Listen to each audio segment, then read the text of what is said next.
Assalamualaikum warahmatullahi wabarakatuh. A'udzubillahi minasyaitonirrajim. Bismillahirrahmanirrahim. Alhamdulillahirabbil alamin. Wassalatu wassalamu ala Muhammadin wa ala alihi wa sahbihi ajma'in.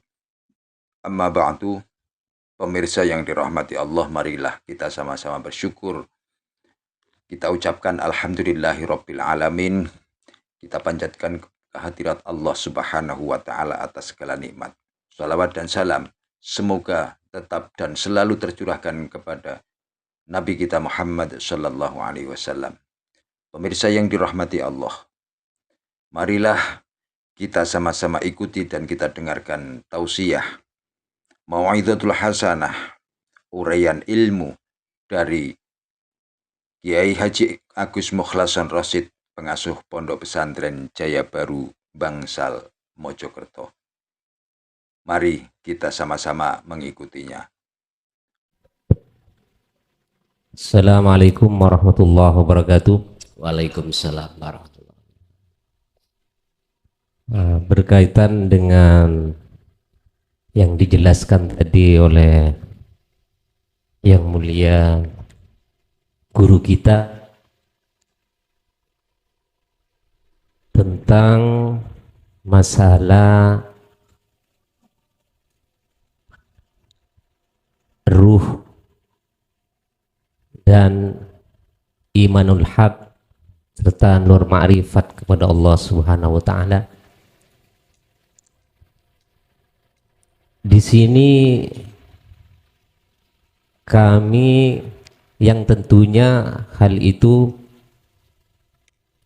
kami bertanya agak panjang karena kurang paham atau awamnya kami di dalam masalah ilmu tauhid, karena terus terang orang yang memperdalami ilmu syariat itu lebih sulit menerima ilmu tauhid, karena di situ ada proses, tidak menerima, ada ingkar, begitu. Dari hal tersebut tadi dijelaskan bahwa segala sesuatu itu atas kehendak Allah, sehingga Kiai menjelaskan ibarat ruh itu adalah sang raja, sedangkan jasad adalah prajuritnya.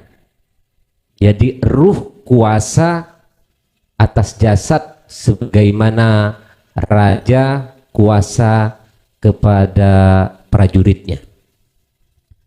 Jika seorang raja atau ruh menghendaki kebaikan, maka pasti prajuritnya atau jasadnya akan melaju atau melakukan perbuatan yang baik. Kemudian saya pernah melihat story, itu ada istilah bacaan iblis menggugat gitu.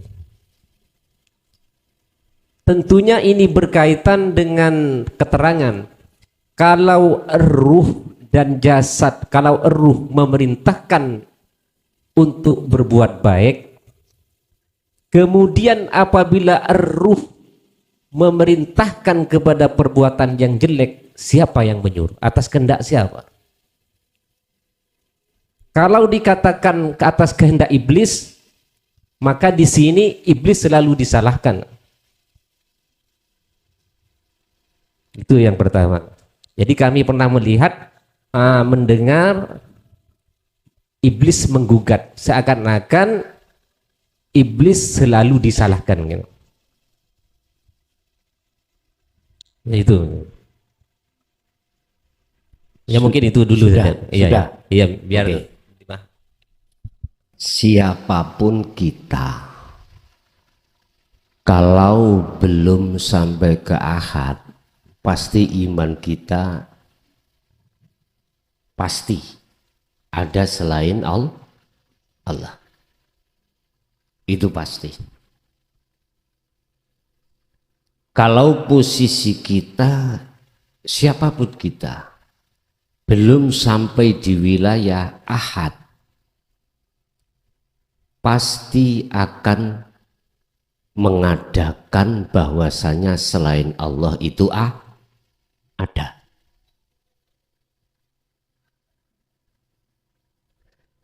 Laksana seperti ruh tadi.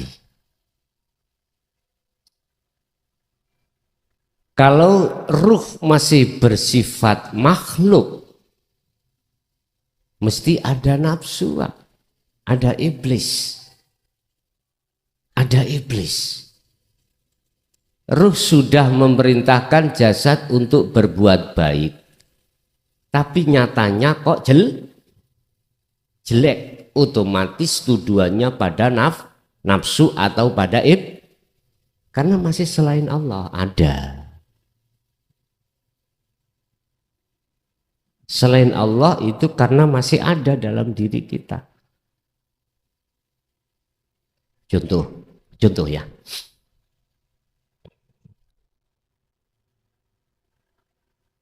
Di majelis ini, aku tanya, hati jenengan beriman kemana? Yang memberikan bimbingan, petunjuk ini makhluk seongkok klason apa Allah? Tergantung jenengan. Kalau jenengan sudah di akad, pasti tidak akan beriman datangnya dari makhluk. Tapi bukan lantas aku iki Allah. Paham maksudnya? Siapapun kita kalau belum sampai di wilayah akad, mesti beriman, yakin yang memberikan tausiah, memberikan bimbingan, memberikan petunjuk yang bisa memberikan macam-macam itu kefahaman adalah makhluk. Kalau iman kita jatuh di situ, maka pujaan jenengan mesti pada makhluk. Sama dengan air tadi loh, Pak. Mungkin dibuka di dalam surah Al-Maidah tadi ayat 76 sampai 77. Kul katakan Muhammad, ata'buduna min dunillah. Mengapa kamu kok tetap nggak mau menyembah pada Allah, alias mengapa kamu masih tetap menyembah pada selain Allah? Mengapa kau masih beriman selain Allah? Jadi Allah yang ku maksud bukan nama loh Pak ya. Lah, rupane min dunillah ini siapa? Selain Allah itu siapa? Yaiku mala yamliku lakum dzarraw wala naf'an. Itulah sesuatu yang tidak bisa memunculkan terhadap dirimu tentang bahaya dan manfaat. Berarti apa? Makhluk toh? Makhluk.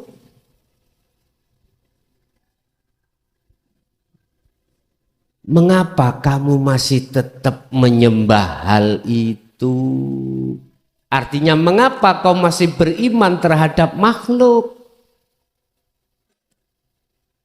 Iblis itu yang bikin kejelekan, malaikat itu yang bikin kebaikan. Mengapa begitu? Padahal makhluk itu sifatnya terhadapmu itu la yamliku, darraw wala naf'an. Wallahu huwas samiul alim. Katakan Muhammad,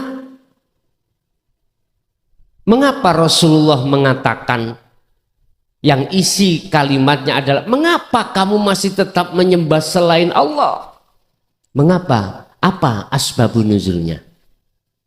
Sebab kita masih bersikukuh beriman selain Allah. Selain Allah. Sebabnya di situ.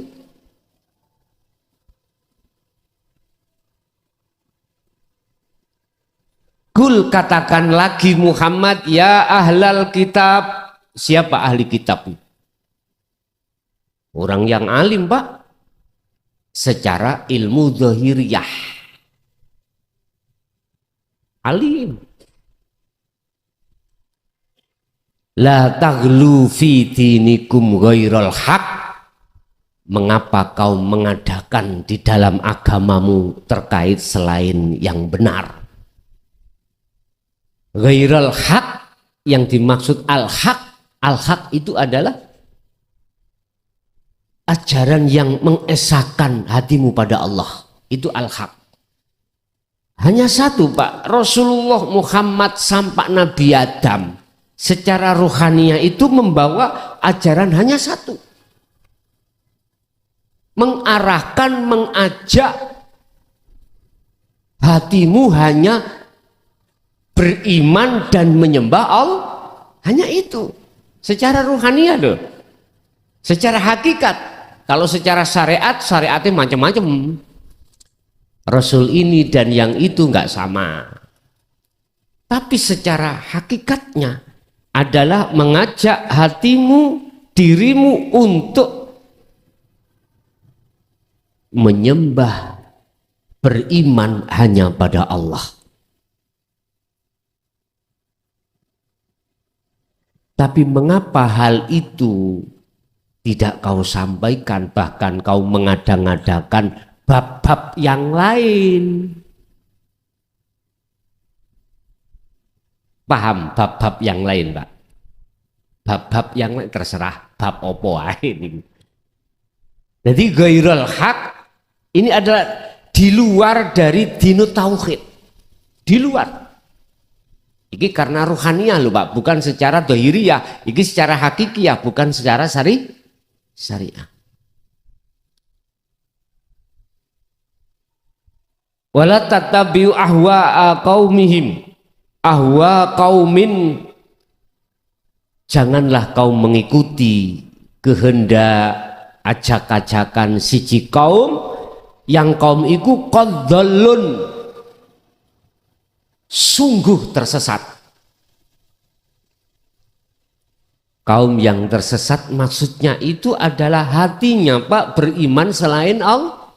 Selain Allah pada makhluk tadi loh. Inilah kaum yang tersesat. Min qablu, lah kaum sebelum kita. Berarti kita dapat warisan-warisan makalah-makalahnya yang ghairul haq. Makalah-makalahnya akhirnya kadang kita jadikan sebagai adat, kadang kita jadikan sebagai pedoman dan lain sebagainya.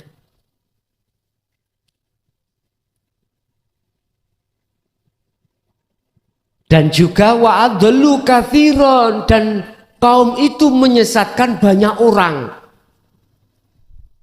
Disuruh beriman pada selain Allah. Entah selain Allah itu ada, entah selain Allah yang menghendaki, entah selain Allah itu yang berperan, entah selain Allah itu yang bisa memberikan manfaat, mendatangkan mudorot, diarahkan ke situ. Dan ingatlah wadallu an sawa'is sabil, dan mereka itu betul-betul telah keluar dari jalan Allah. Niki jangan diambil makna secara muhakamah, nggak paham jenengan. Maksudnya mala yamliku lakum dzarraw wala naf'an, mboten paham sampean. Sampean harus ambil dari sisi mutasabihatnya, dari sisi hakikatnya, berarti makhluk. Makanya ada istilah syirik khafi, syirik jali, ada di sini. Bapak Ibu, kalau pertanyaannya siapa yang melakukan itu, tetap Allah. Bahasa sanepan adalah ruh. Kok muncul iblis? Itu karena kita belum di titik ahad. Kita mengatakan bahwasannya yang berbuat jelek adalah iblis, itu dikarenakan ruhaniyah kita belum di wilayah ahad. Makanya gak salah. Dalam satu ayat Allah katakan kalau baik datangnya dari Allah, kalau jelek itu datangnya dari nafsumu sendiri. Udah, berarti ada dua penguasa. Allah tidak menguasai perkara yang jelek. Allah hanya menguasai perkara yang baik. Sing jelek tadi nafsu atau iblis. Ini kalau kita tarik di dalam tatanan tauhid nggak masuk, Pak. Kita masih ada selain Allah. Makanya mengapa kita golongan ahli syariah bahkan tingkatannya sampai sondol langit itu susah menerima dengan ajaran tauhid ini? Mengapa? Karena yahjubuhum bi ilmihim. Karena dengan kealiman itulah, ilmu itulah yang Allah jadikan sebagai hijab, tutup hati kita kepadanya. Akhirnya kita merasa kita soal alim, sok pinter. Wes nanti gak suka, Pak, kalau ada orang lain yang lebih alim, gak suka. Memang nafsu iblis itu menanamkan hasad seperti itu. Makanya susah, Pak.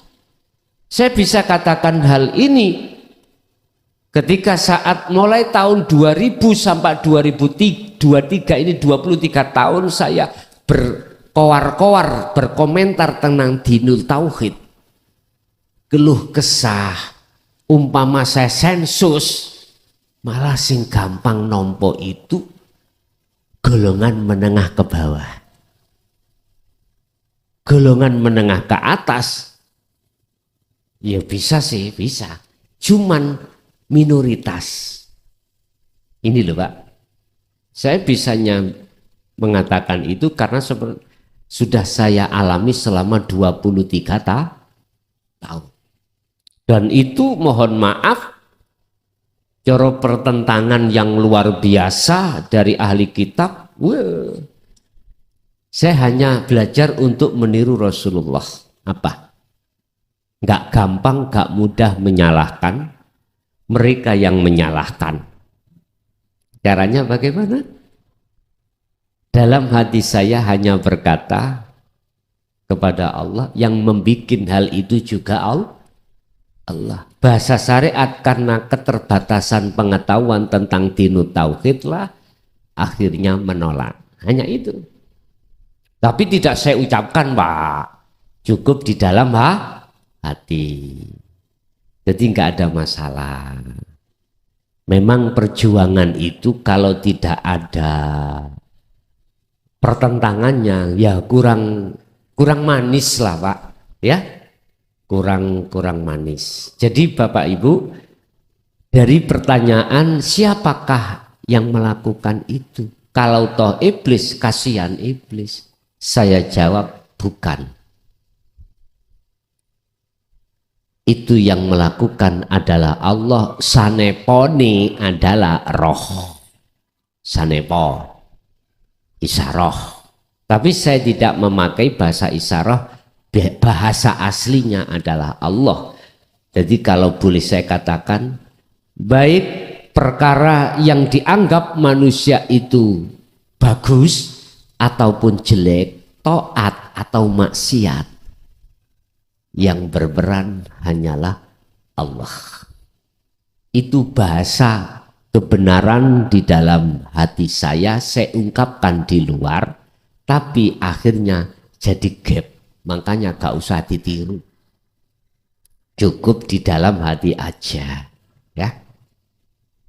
Oke, jadi Pak, tinggal kita itu melihat dari kacamata mana. Kalau kita dari kacamata syariah, kacamata kita belum ke akad, ya mesti kita harus mengatakan itu iblis, itu nafsu. Masa sih Gusti Allah bermaksiat? Itu loh bahasa syariat. Gak mungkin lah, gak mungkin. Allah itu mesti bagus. Nah, tapi ini saya jawab dari sisi kacamata hakikat, kacamata aslinya. Jenengan sudah diakad, boten saged jawab kalau itu iblis. Tidak. Yang berlaku beraf'al itu adalah Allah. Yusyahiduna annal fa'ila wallahu ta'ala. Dan atau dengan dasar surat Maidah 76 tadi, selain Allah tidak bisa memunculkan manfaat atau mudarat, bahaya atau tidak. Nggih, wonten melih monggo. Assalamualaikum warahmatullahi wabarakatuh. Waalaikumsalam. Gus Muhlason, saya yang waktu itu pernah ke rumah Gus Muhlason. Apakah masih ingat saya? Sore itu Peteng Pak, peteng, oh ya. Meripat saya itu mata saya sudah plus. Okay. Waktu itu sore-sore Gus, Agustusan, ya. Sepulang acara karnaval, ya, ada 3 orang tamu, ya, yang salah satunya adalah saya. J. Ya, ingat ya? J. Oke, oke. Nah, waktu itu saya pernah bercerita bahwa sudah mimpi ketemu Gus Muhlason 2 kali. Dan waktu itu karena sudah maghrib, saya tidak sempat untuk cerita. Nah, di sini akan cerita, insya Allah. J. Pada suatu mimpi saya, itu Gus Muhlason berkata, ayo katanya mau ke pondok gitu. Karena waktu itu pertama kenal itu pernah, kalau ada waktu saya ke sana Gus. Nggih, monggo silahkan. Setelah itu, loh jalannya mana Gus? Ini di dalam mimpi ya. Kemudian sampean melakukan dhisik, nanti tak arahkan gitu. Kemudian saya membawa sepeda motor dengan kecepatan yang kencang, kemudian Gus Muhlason pelan gitu. Kemudian apa pelan? Ternyata di situ ada tikungan tajam, kemudian ada jembatan, tikungannya itu ada jurang. Gitu. Kemudian saya belok ke jembatan. Oh ternyata ini. Gitu. Ini pengalaman mimpi saya yang klop dengan pengalaman nyata nanti. Kemudian ini tidak pertanyaan ini. Tidak pertanyaan. Ya. Ini kan mimpi yang pertama. Kemudian mimpi yang kedua, waktu itu ada azan Jumat. Saya menuju ke masjid, kemudian wudhu, terus ketemu Gus Muhlason di sebuah masjid. Nah, kemudian di dalam dunia nyata, tadi kan mimpi, ini nyata. Waktu itu saya dari Kedamaian Gresik, kemudian menuju ke Cerme, lewat Mojokerto Kota, kemudian ada jembatan. Iya, ini tadi sama. Jembatan yang di dalam mimpi tadi, nah ini kan nyata. Di jembatan yang nyata, di tembusan antara Cerme dan Mojokerto, itu saya kesasar. Kemudian saya menuju ke jembatan itu, saya ingat. Iya. Ya ini kan saya apa? Sharing ya. Sharing.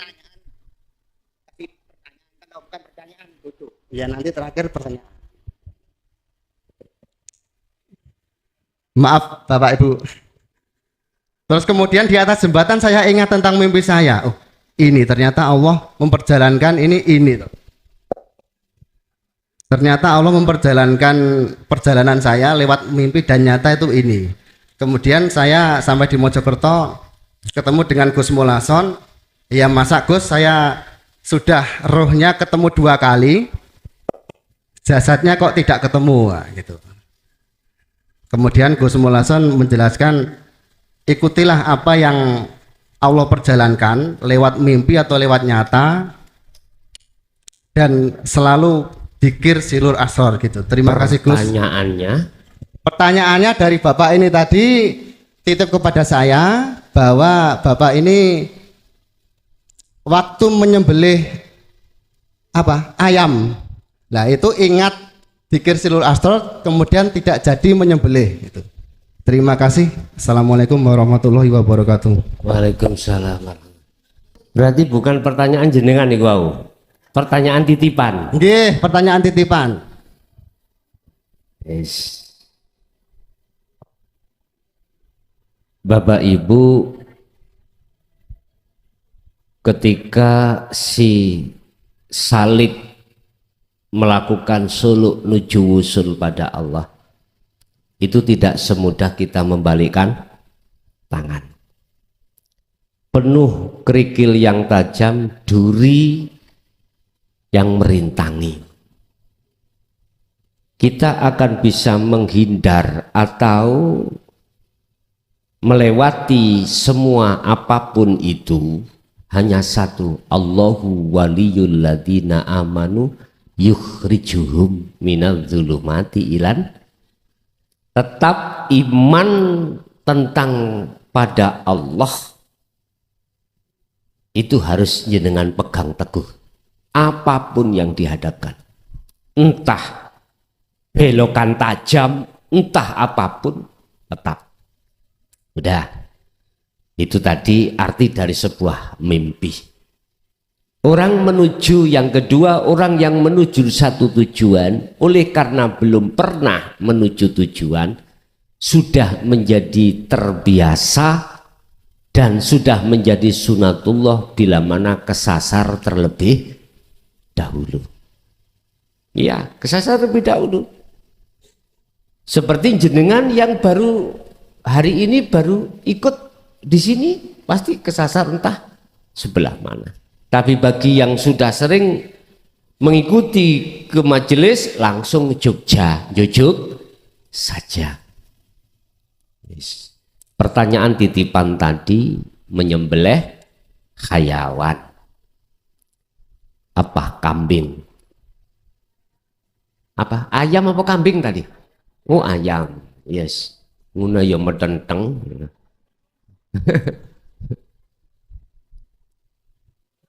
Mengapa penyembelihan ayam jikalau tidak didahului dengan asma Allah itu hukumnya batang miturut syariat? Nah gitu dah. Karena di situ jauh dari Allah. Tapi di dalam syariat cukup membaca Bismillahirrahmanirrahim, akhirnya tidak menjadi badang. Ini kalau ditarik dari sisi hakikat, sebetulnya kau harus ingat, yang melakukan itu bukan kamu, tetapi sesuatu yang ada di dalam dan di luar dirimu itu. Bahasa hakikat, mohon maaf ya, sungguh mohon maaf. Mestinya ketika membaca basmalah itu dibarengi sirul asror. Kalau tidak, ya jadi batang. Iki kalau miturut kacamata hakikat loh. Kalau kita tidak memegang sirul asrar, membaca basmalah, ya lesannya kita ngucap bismillah, tapi ruhaniah kita merasa yang melaku. Apakah bisa makhluk itu bisa menolong makhluk lainnya? Apakah bisa makhluk itu memberikan bahaya terhadap makhluk yang lainnya? Nggak bisa, miturut pandangan hakikat.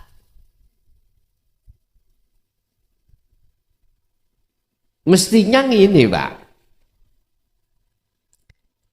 Lewat syafaat Allah, ketika jenengan bersirul asrar menetapkan semuanya itu Allah, imannya yang berperan, akhirnya lewat syafaat Allah, lewat kekuatan Allah, lewat keadaan Allah yang diletakkan pada dirimu, akhirnya dirimu seakan-akan bisa menyembelih ayam. Innaka, sesungguhnya kaum Muhammad ikulah tahdi man ahbabta. Al-Qasas 56. Sesungguhnya kau itu tidak bisa memberikan petunjuk Muhammad, sekalipun itu orang dekatmu. Terus siapa yang memberikan bimbingan, memberikan petunjuk? Walakinallaha yahdi mayyasha. Akan tetapi Allah. Nggak pernah Rasulullah itu membimbing kita untuk memuja, memuji, menghambakan diri terhadap beliau, nggak pernah. Atau terhadap makhluk lain nggak pernah. Justru Rasulullah mengarahkan rohaniah kita untuk menyembah hanya pada Allah, memuja pada Allah. Innallaha huwa rabbi wa rabbukum fa'buduh. Lah ini hadza siratum mustaqim. Nggak pernah Isa itu membimbing umatnya dulu untuk memuja, memuliakan, memuji, bahkan menyembah terhadap Isa. Nggak pernah. Jikalau ada yang berkomentar pernah, itu berarti propaganda orang-orang yang hatinya itu jauh dari Tuhan. Gitu. Seperti itu, Pak. Nabiullah Isa hanya mengarahkan hatimu untuk beriman pada Allah. Semua rasul-rasul semuanya begitu. Mengapa demikian? Kul, katakan Muhammad, lillahi ku tetap kedui Allah apa syafa'atu, pertolongan jami'an kelawan sekabehane. Az-Zumar 44. Katakan Muhammad, ini Rasulullah diperintah mengatakan, lillahi syafa'atu jami'an, bahwasanya semua syafaat, semua pertolongan itu milik Allah. Ini konteksnya nek wis senang ahad, Pak. Ini sama dengan ini.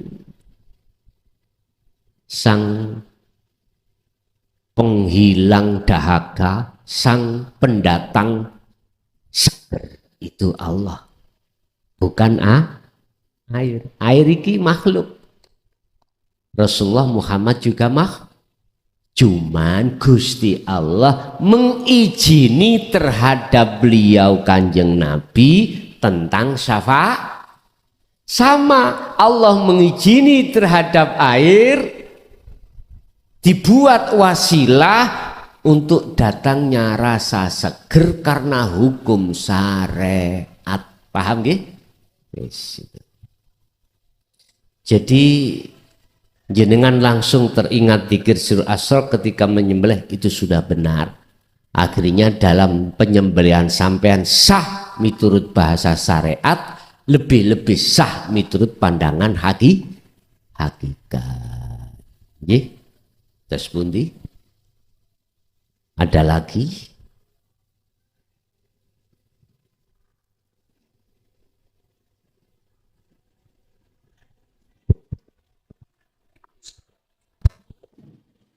Assalamualaikum warahmatullahi wabarakatuh. Waalaikumsalam. Begini Gus, pada saat kita melaksanakan aktivitas, entah itu dalam bentuk ibadah sholat, iktikaf, atau kegiatan sehari-hari seperti yang jenengan sampaikan ibu-ibu ngulek. Nah, pada saat kita melakukan aktivitas diiringi dengan zikir sirul asror, itu kita meletakkan hati kita di mana, pikiran kita di mana posisinya Gus? Matur nuwun, terima kasih. Inni wajjahtu wajhiya lilladzi fataras samawati wal arda hanifan wa ma ana minal musyrikin. Tujuan daripada thariqah itu adalah bertemu Allah. Tujuan kita sholat adalah bertemu Allah, menyembah Allah. Tujuan kita beraktivitas di luar sholat sama, yaitu bertemu Allah. Wa ma khalaqtul jinna wal insa illa liya'budun. Terus ketika saat itu bagaimana kita menetapkan posisi rohaniyah di dalam hati kita, di dalam sirul asrar? Gini Pak, surat Al-An'am ayat 79, supaya dalam perilaku itu enggak ada unsur syirik, maka ikuti Nabi Ibrahim. Inni wajjahtu wajhiya, sesungguhnya ku hadapkan wajah ruhku pada wajah Allah. Mana wajah ruh jenengan? Kalau wajah dohir ya ini Pak, orang Indonesia harus menghadap ke barat waktu sholat. Wajah ruh, apa wajah ruh?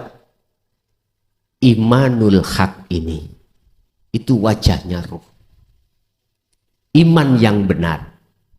Kalau kita bicara iman yang benar berarti tidak lepas dari sirul asr. Terus bagaimana cara menempatkan yang dimaksud mengarahkan ke wajah Allah? Secara jasad jenengan melakukan aktivitas secara syariat ya. Tapi hati sampean harus merasakan dan mengimani kehadiran Allah di dalam dan di luar diri jenengan sebagai isim fa'il, sebagai subjek terjadinya perkara itu.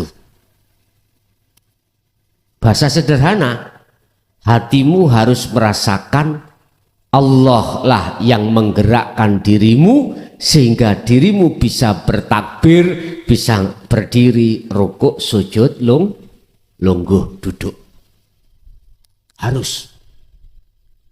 Harus merasakan, mengimani hanya Allah yang menggerakkan seluruh aktivitas sampai sholat. Nah itu sederhana. Tapi ini masih ada dua, ada yang menggerakkan, ada yang digerakkan. Tapi sudah benar, miturut proses muraqabah.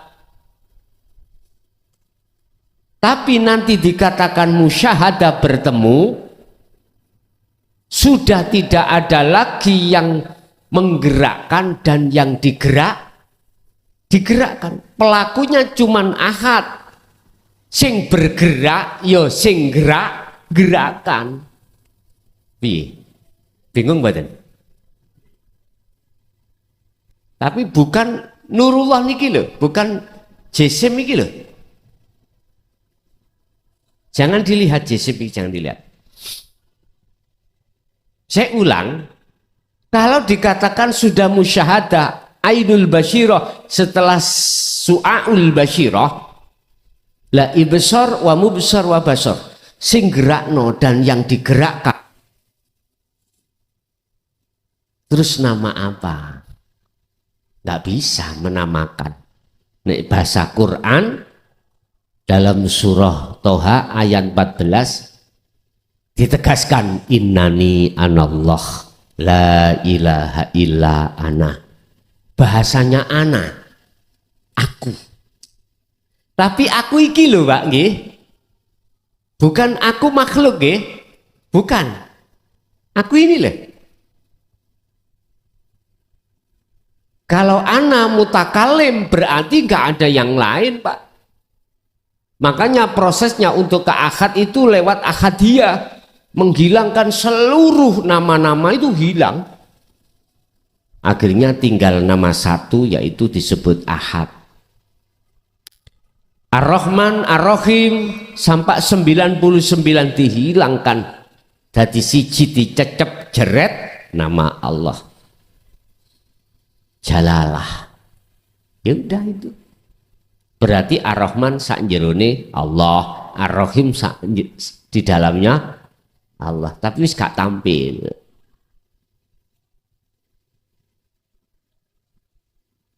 Jadi bagaimana cara untuk meletakkan hati ini? Ya harus merasakan bahwasanya yang menggerakkan diri kita prosesnya akhirnya bisa berdiri, rukuk, sujud, duduk, aktivitas apapun kecuali Allah. Hati sadar kalau kita makhluk patung, wis titik. Lah pikiran kita bagaimana? Ngikut aja.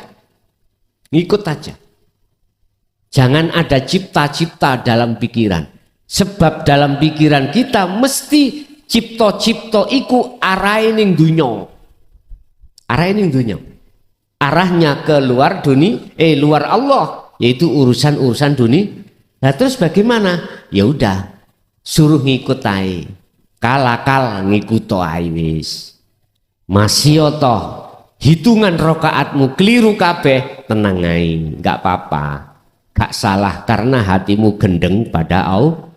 Sebab wong gendeng itu gak ada hukum, enggak ada hukumnya. Wong lali ya Pak. Lalai. Berapa hitungannya rokaat? Tapi ya aku pesen aja jangan jadi imam. Ya. Mending jadi makmum aja. Ya. Sebab mohon maaf kalau ruhaniyah ini sudah millata Ibrahim Hanif, condong tegak lurus hanya pada Allah, Allah akan memutus hubungan ruhaniyah dengan urusan dunia. Diputus. Manakala jenengan diletakkan di khos, ini ki pikiran ngebleng. Wis orang ngerti rokaat keberapa ya orang ngerti. Makanya jangan jadi imam.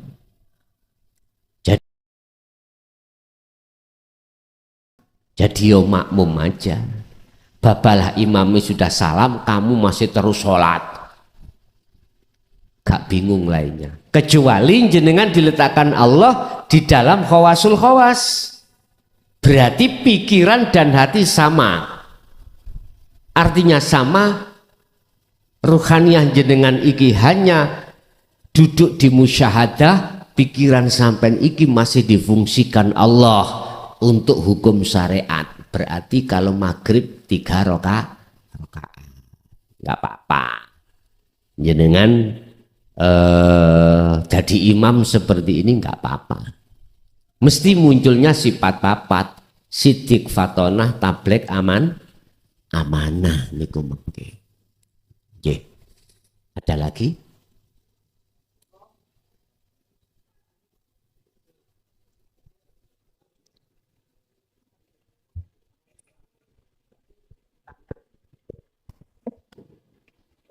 Assalamualaikum warahmatullahi wabarakatuh. Waalaikumsalam warahmatullahi wabarakatuh. Pertanyaan saya sederhana, Gus. Apa hakikatnya kalau sudah mengenal Allah bahwa hidup atau urip itu wujudnya Allah? Terus jika zikir sur asror yang diucapkan secara konsisten itu langsung la ilaha illa ana. Itu aja, Gus. Terima kasih. Dan benar, jadi semua hidup itu tidak ada yang punya kecuali Allah. Apapun itu. Dan itu bisa berlaku bagi hati jenengan kalau sudah di zona ahad. Kalau di luar zona ahad, ya kita hidup sebab dihidupi oleh Allah. Seperti itu. Cara orang berjalan masih ada bayang-bayang. Bayang-bayang. Jadi tinggal kita bicara di akad apa di luar akad. Yes, itu satu. Yang dua, benar kalau sudah sampai pada ma'rifat, kalau dizikirkan ya la ilaha illa ana. Tapi bukan ana makhluk loh Pak ya. Ana yang bicara adalah Allah. Allah yang kumaksud ini. Yeah. Ada lagi? Cukup? Bon. Bapak Ibu hadirin, kita masuk pada baiat. Yang ikut baiat, siapkan air pada diri jenengan sebelum kita berwasilah. Tapi sebelum baiat perlu kami sampaikan dulu beberapa tata tertib dalam baiat itu nanti. Saya terangkan dulu biar jenengan mikir dulu siap atau tidak. Ya. Pertama, mengenai baiat, makna daripada baiat adalah menyambungkan talinya ruh jenengan pada Allah yang selama ini terputus oleh nafsu. Akhirnya kita sering lalai dan selalu lalai pada Allah. Akhirnya jatuhnya iman kita pada selain Allah. Orang Islam. Kalau orang yang lain Islam, kita mengatakan Tuhan, itu aja. Terus cara menyambungkan itu bagaimana? Tetap kita lewat dari jalan syahadat, Pak.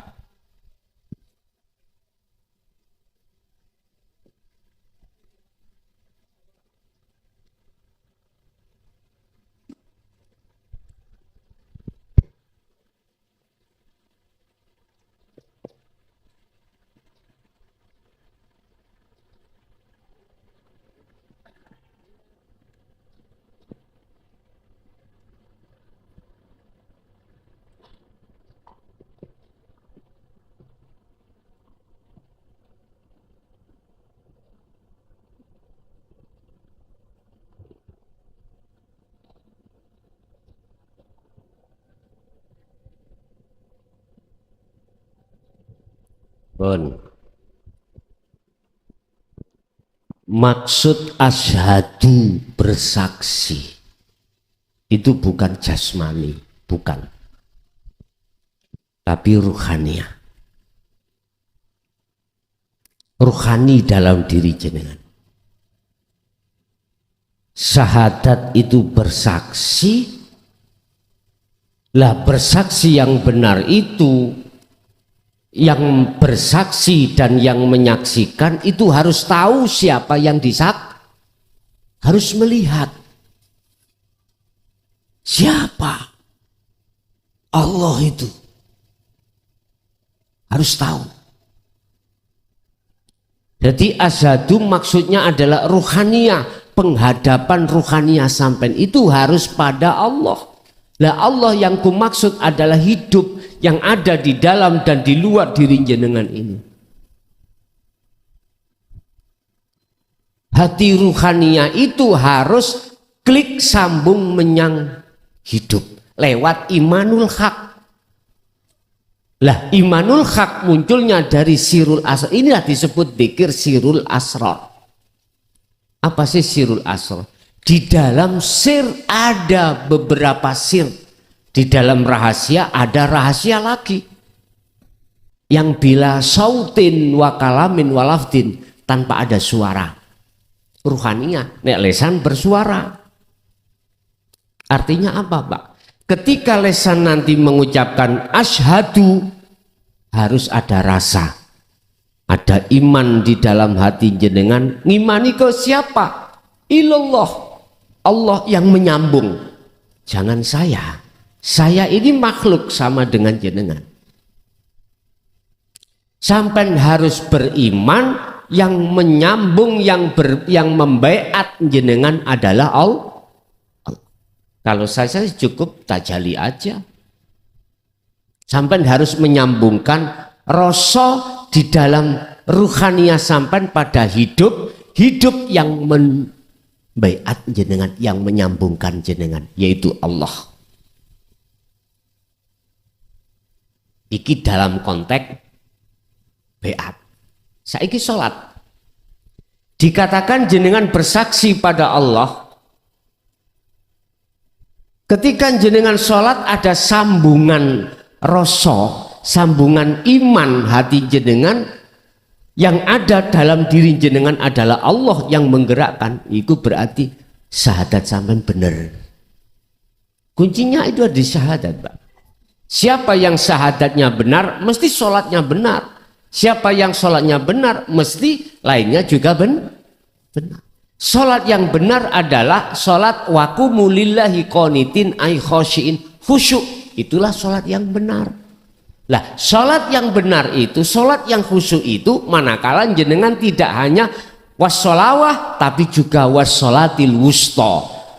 Hafidhu ala sholawah wassolatil wusta. Sholatil roh, madepi roh.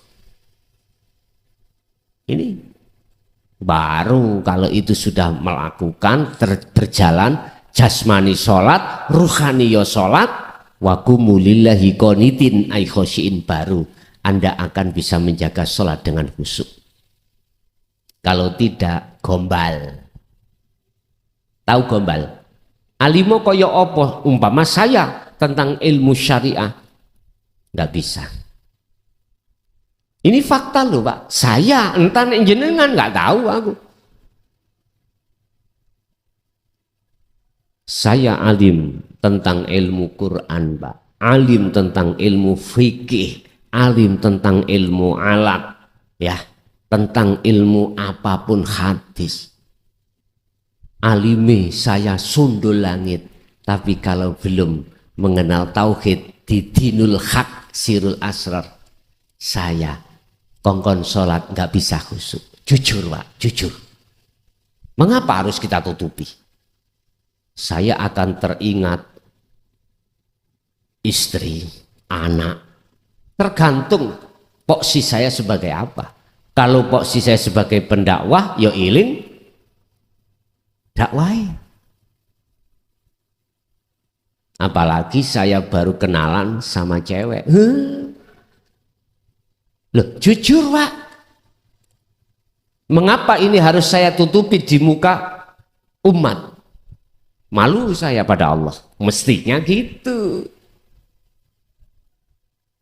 Ya gak mungkin, Pak, saya akan berani berterus terang. Wong saya sudah punya titel Al-Alim Al-Alamah.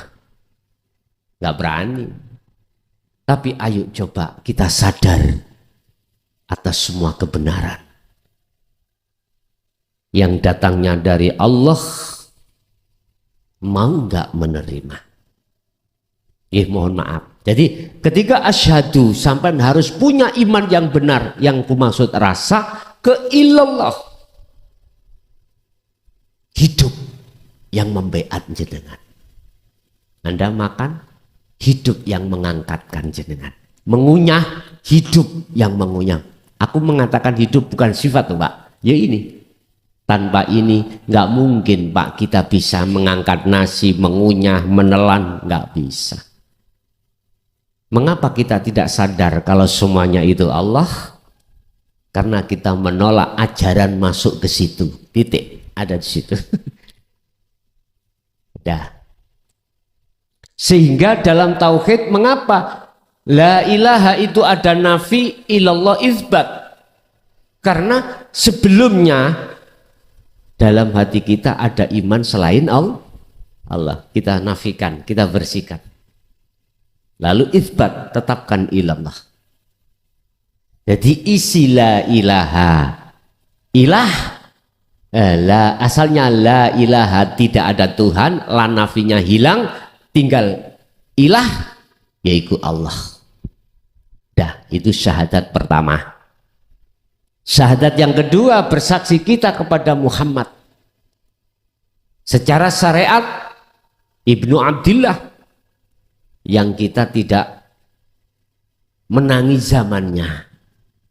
Itu zaman para sahabat. Kita tidak menangi, bahasa Indonesia ini menangi, menjumpai. Kita bersaksi kepada beliau, lalu kita nggak pernah tahu beliau. Jangan dimasukkan di dalam hukum syariat. Masukkan hukum hakikat. Benar enggak syahadat kita?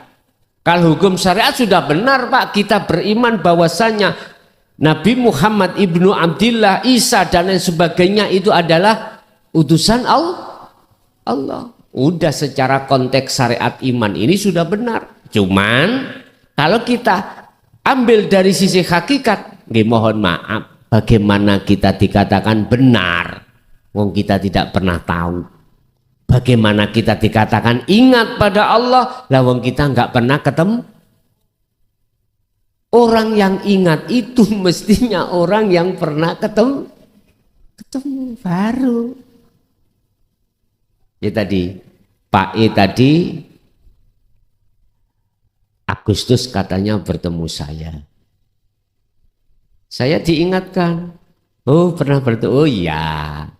Kalau tidak pernah bertemu, yuk gak ngerti. Udah. Wa asyhadu, dan saya bersaksi sesungguhnya Muhammad itu adalah utusan Allah. Konteks secara syariat harus Muhammad ibnu Abdil. Secara hakikat adalah makhluk. Aku tanya, Muhammad itu makhluk bukan? Nabi Muhammad tetap makhluk, jenengan tetap makhluk. Kul, katakan Muhammad, innama ana, sesungguhnya aku, kata Rasul, iku basarum mislukum, sama dengan kau. Aku gak minta kau sembah, aku gak minta kau puja, kau puji, karena aku sama dengan kamu, sama makhluknya. Sifatnya makhluk, itulah haula wala quwata illa. Itu pendidikan Rasulullah sesungguhnya. Itu pendidikan Rasulullah sesungguhnya, mengarahkan puja dan puji, alhamdulillah utawi sekabai puja dan puji iku lillahi, hanya milik Allah. Artinya apa Pak? Jenengan makhluk bukan? Makhluk. Oke, Rasulullah sudah disuruh Allah untuk mengatakan basyar. Innama ana basarum mithlukum, sama dengan kau. Berarti Muhammad secara hakikat adalah makhluk, jenengan iki makhluk badan makhluk. Tuh ya makhluk. Iku Rasulullah, utusani Allah. Artinya Anda semua kita, jikalau tidak diutus Allah, digerakkan Allah ke sini, bisa ke sini sendiri? Nggak bisa. Itu loh maksudnya. Biar syahadat sampai terhadap Muhammad itu benar. Iman jenengan itu semua apapun yang terjadi dalam diri kita semata-mata karena diterjadikan Allah. Itulah status Rasulullah. Mohon paham? Mohon? Oke. Menawi ngoten, monggo kita wasilah rumiyin. Terus terang kami tidak membaiat sir dan jahri tidak, tetapi sirul asrar dan fana'ud dzikri. Ila hadratin Nabi Mustafa Rasulullah sallallahu alaihi wasallam wa ala alihi wa azwajihi wa dzurriyyatihi wa qurbatihi wa ali baitihi lahumul Fatihah.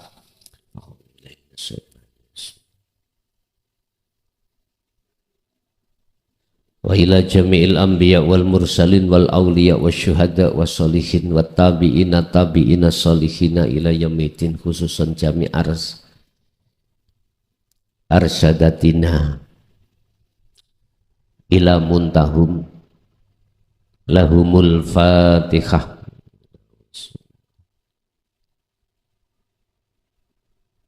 Wa ila abaina wa ummatina wa azdatina wa masyaikhina wa auladina wa azwajina wa dzurriyyatina wa ahli baitina, khususan jamil arwah fi hadil majlis wa ghairahum ij'alhum min ahli syuhudika ya Allah wa dzikrika wa ma'rifatika qabla mautihim.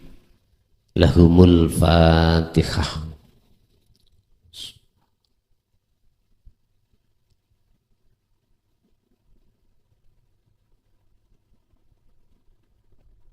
Mohon sampeyan terangkan kula secara dohir, batin jenengan jalankan sesuai arahan tadi. Bismillahirrahmanirrahim. Astaghfirullahaladzim, astaghfirullahaladzim, astaghfirullahaladzim, alladzi la ilaha illa huwal hayyul qayyum wa atubu ilaih.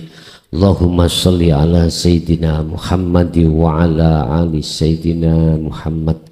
Allahumma sholli ala Sayyidina Muhammad wa ala ali Sayyidina Muhammad ya Karim.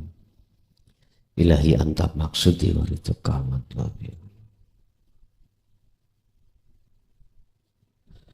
Asyhadu an la ilaha illallah. Monggo.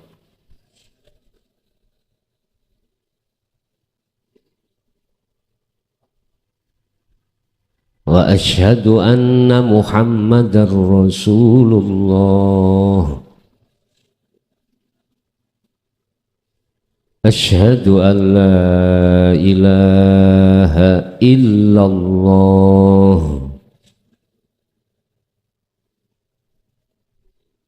Wa asyhadu anna Muhammadar Rasulullah. Saya bersaksi sesungguhnya tidak ada Tuhan yang wajib kusembah, yang wajib kupuja, yang wajib kupuji kecuali Allah, yaitu wujud adanya hidup baik di dalam maupun di luar saya. Dan saya bersaksi sesungguhnya Muhammad itu adalah utusan Allah, yaitu wujud adanya makhluk diri saya dan seluruh makhluk alam sebagai perintahnya Allah. Saya tidak akan memuja, memuji, menyembah kecuali padamu ya Allah. Saya tidak akan pernah mati kecuali bersamamu ya Allah. La ilaha illallah Muhammadur Rasulullah. Al-Fatihah.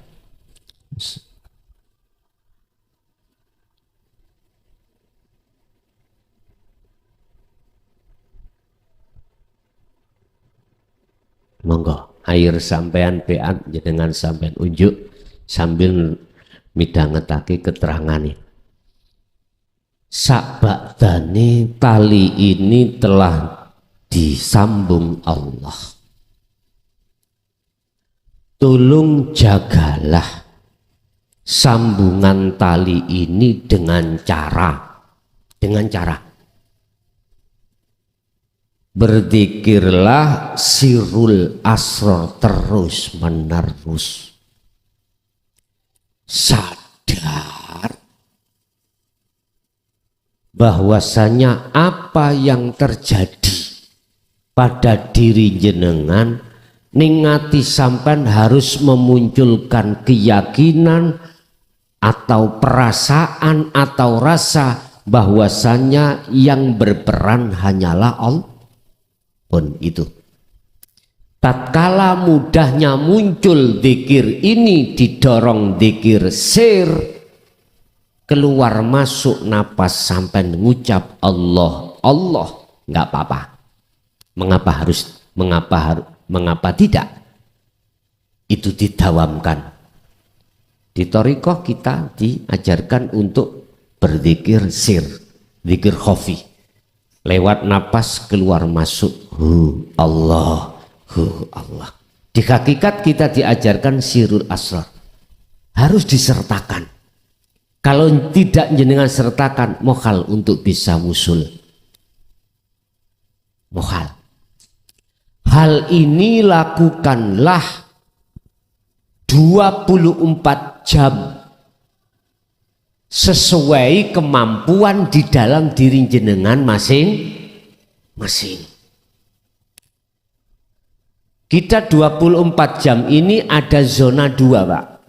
Zona jasad ini masih berinteraksi dengan urusan duniawiyah. Tetap itu jalankan.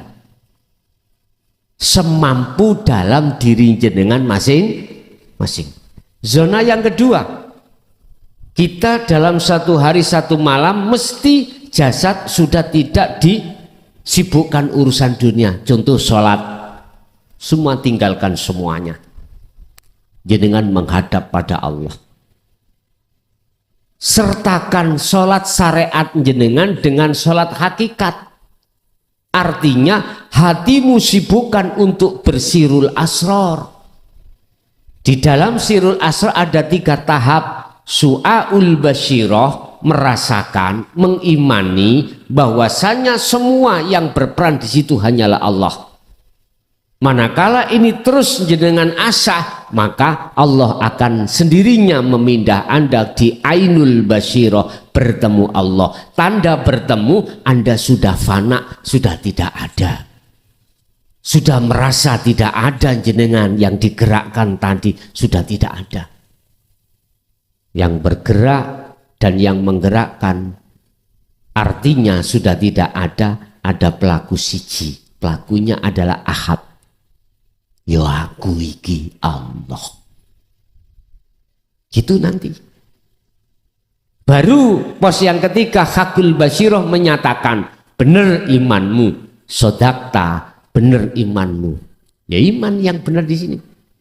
Berarti keakuannya Allah dalam hatimu yang bergelora. Ya hidup itu tadi, Pak. Tapi ada waktu di luar sholat yang senggang, jasad sudah tidak melakukan urusan dunia. Tengah malam. Surat Al-Insan 26. Wa minal laili fasjud lahu fasabbihu lailan tawilan. Jam 11 sampai subuh gunakan berzikir kholwat pada Allah. Tapi bahaya. Juga tidak bahaya. Bahaya nek jenengan pakai akal.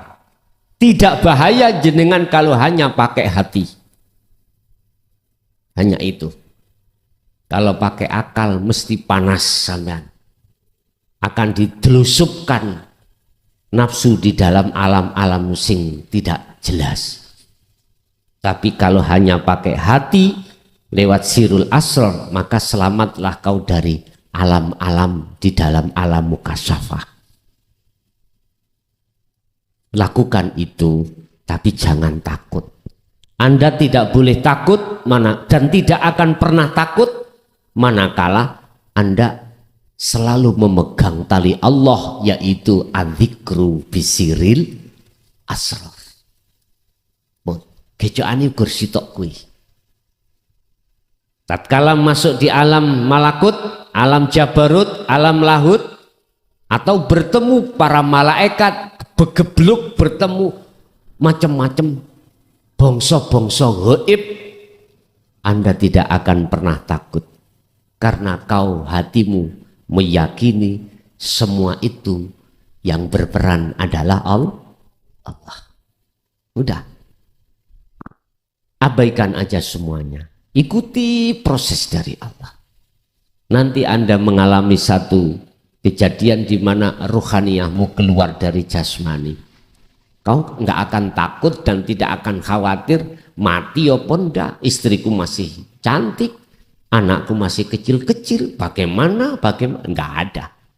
Kalau memegang sirul asr, karena kau sadar yang memperjalankan panjenengan adalah Allah. Inilah Pak proses, kalau bahasa Rasulullah itu Mi'raj. Tapi bahasa kita jangan mengatakan Mi'raj, Pak. Nanti banyak yang gak senang. Apa? Suluk gitu aja. Si salik suluk nuju wusul pada Allah. Gitu aja. Itu yang harusnya dengan lakukan selama 40 hari 40 malam. Jikalau 40 hari 40 malam belum menemukan tanda wusul ma'rifat, Anda harus mempeng lagi tambah 40 hari juga sampai terakhir 120 hari minangka hitungan terjadinya janin ini yang ditiupkan Allah roh 40 hari menjadi darah wungkul, 40 hari lagi menjadi daging wungkul, 40 hari lagi membentuk janin. Begitu. Akhirnya wanafaktu, dan kutiupkan rohku. Tapi aku yakin, sampai buka surat Al-Ankabut ayat 5, janji Allah bagaimana? Barang siapa yang hatinya ada satu keinginan untuk bertemu aku, wa man kana yarju liqa Allah fa inna ajalallah la'at. Allah berjanji akan menemui jenengan dalam waktu yang sudah ditentukan oleh Allah. Jadi kita nggak butuh tahunan, Pak, nggak butuh. Kalau sudah memegang sirul asror, kalau sudah bertemu pertama, kedua itu hanya sak kedepe netro. Apa sak kedepe netro nih? Sak kejap mata. Karena sudah tahu jalannya, sudah dilewati, sudah bertemu. Jadi setiap saat dan waktu selalu bertemu. Dikatakan bertemu Allah. Lah dikatakan bertemu Allah, dalam hatimu sudah tidak ada dirimu. Yang segala-galanya justru dalam dirimu keakuannya Allah. Gendeng banget anak gini, kewendeng teman, kewendeng. Tapi bukan gendeng yang di jalan-jalan itu loh Bu ya. Loh, sebetulnya lebih enak gendeng pada Allah daripada gendeng istri orang atau suami Ayo, api putih Pak. Lebih baik mana? Kita trisno gendeng kepada Allah daripada gendeng terhadap istri Ayo, baik mana? Terserah jenengan. Ya Allah jelasnya gitu. Artinya gila gendeng itu Pak. Apapun nilai hayatat dunia, itu nggak bisa mengalahkan cintamu pada Allah. Nggak bisa. Ditukar apapun nggak bisa. Jikalau kau ingin seperti itu, kata Rasul, fattabi'uni, ikuti aku. Ikuti aku. Dan itu yang pertama. Yang kedua Pak, kita itu jasmani, jujur aja kita. Mulai akil balik sampai besar ini, jasad ini pasti sering maksiat. Entah sekecil apapun maksiat, ya tak? Lah, inilah kesalahan kita pada Allah. Biar ghafarallahu lahum, ghafarallahu lakum min dzunubikum. Apa? Kita harus taubatan nasuhan. Caranya ada 3 poin yang harus jenengan lewati. Setiap diri kita itu punya hari kelahiran. Bahasa Jawa weton Pak. Artinya tolong di dalam setiap ketemu weton hari kelahiran jenengan, sampean rekoso tirakat untuk puasa. Ini di dalam syariat nggak ada sanatnya loh Pak, nggak ada. Cuman secara hakikat jenengan niati untuk takarub kepada Allah dengan cara meninggalkan makanan-makanan. Berarti berpuasa. Hayawan itu unsurnya di nafsu. Artinya jenengan tolong ketika buka dan sahur jangan memakan makanan yang bersifatkan hewani. Selain itu monggo. Hanya 1 hari. Hanya 1 hari. Yang kedua, tolong mulai saat detik ini, mana makanan dan minuman yang diharamkan oleh Allah yang kita biasa makan dan minum yang diharamkan, lepaskan. Jangan kau lakukan lagi mulai malam hari ini. Tinggalkan makanan-makanan seperti itu, karena itu nanti ada kaitannya dengan darah, darah ada kaitannya dengan hati. Padahal hati kita harus untuk selalu berzikir. Lebih baik Anda dalam keadaan lapar atau dahaga daripada Anda kenyang tapi makan barang haram. Paham? Yang ketiga, kalau Anda mampu, jagalah hadas kecil dan besar. Dimanapun dan apapun keadaan jenengan, bila mana mampu.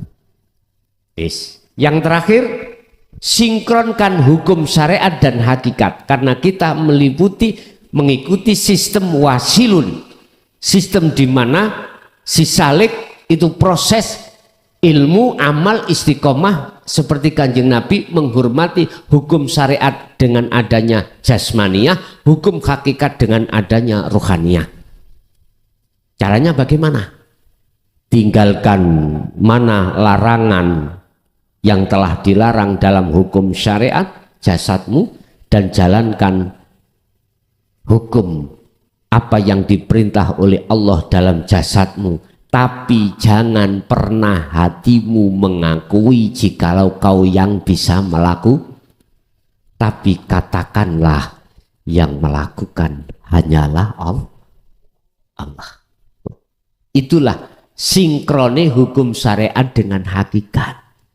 Itulah hukum syariat jadi hakikat supaya bisa sampai makrifat. Itulah dunia, tapi jenengan masuk dalam akhirat. Itulah ilmu dohir menjadi ilmu batin menuju dan bertemu Allah. Saya ulangi sekali lagi, 3 hal poin yang harus jenengan lakukan. Pertama, bersihkanlah ruhaniyahmu dari syirik-syirik khafi dengan bentuk berzikirlah setiap saat dan waktu 24 jam dengan sirul asrar semampu jenengan. Yang kedua, secara jasmani lakukanlah 3 hal. Puasa setiap weton, mulai saat ini enggak boleh makan minuman yang diharamkan, jaga hadas kecil dan besar. Yang terakhir nomor 3, sinkronkanlah hukum syariat dan hakikat. Artinya secara lahir patuhi hukum syariat, secara batin hati jangan mengakui kalau kau yang melakukan, tapi dalam hatimu harus meyakini yang melakukan hanyalah Allah. Al-Fatihah. Pemirsa yang dirahmati Allah, begitu tadi uraian penuturan ilmu dari Gus Mukhlason Rosid. Semoga apa yang disampaikan dan diuraikan tadi bisa menjadikan tambahan ilmu bagi kita semua, yang akhirnya apa yang kita lakukan dan apa yang kita amalkan bisa menjadi sempurna. Demikian dari kami, kurang lebih mohon maaf. Assalamualaikum warahmatullahi wabarakatuh.